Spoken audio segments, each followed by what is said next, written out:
This is VOA News. I'm Tommy McNeil.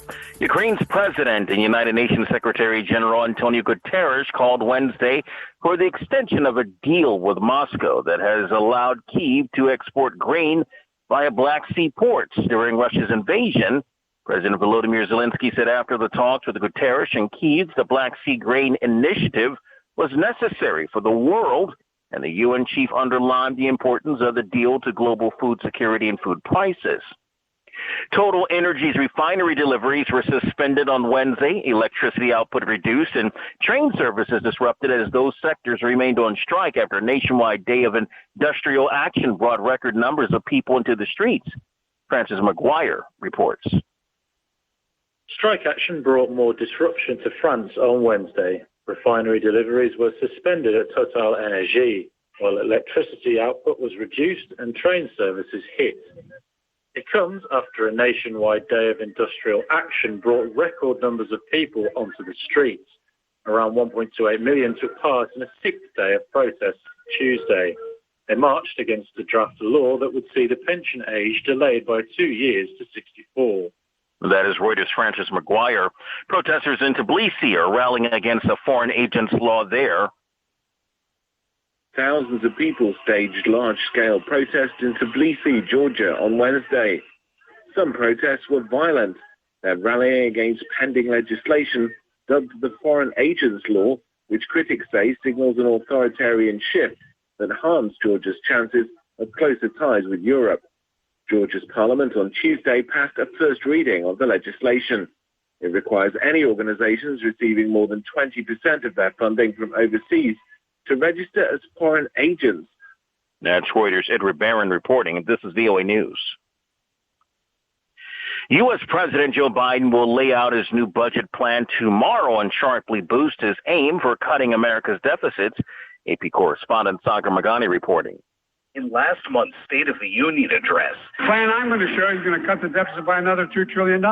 But the one he'll unveil in Philadelphia will be more ambitious.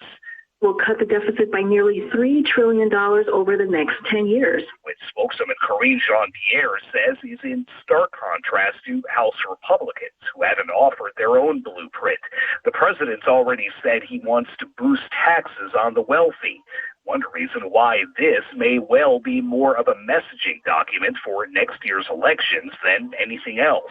Massive tax increases, more spending. Things Senate GOP Chief Mitch McConnell says stand no chance of actually passing in either chamber of Congress. Will not see the light of day. Sagar Magani at the White House. At least 6 Palestinians have been killed during an Israeli West Bank raid. Details from AP correspondent Charles de Ledesma. Palestinian health officials say the Israeli army had on Tuesday raided a home in a refugee camp in the occupied West Bank, triggering a battle that killed and wounded Palestinians. The military says one of those killed in the Jenin refugee camp was the suspected assailant behind a fatal shooting of 2 Israeli brothers in the northern West Bank town of Harawa last week. An Israeli police spokesperson says 3 Israeli forces are in fair to serious condition after being shot and wounded in the Jenin firefight. I'm Charles de Ledesma. The Biden administration on Wednesday proposed strengthening a rule aimed at reducing polluted wastewater from coal-burning power plants that has contaminated streams, lakes, and underground aquifers. The Environmental Protection Agency said the pollution standards would limit wastewater discharge from coal plants while encouraging them to stop burning coal and switch to natural gas. U.S. safety regulators are turning up the heat on Tesla.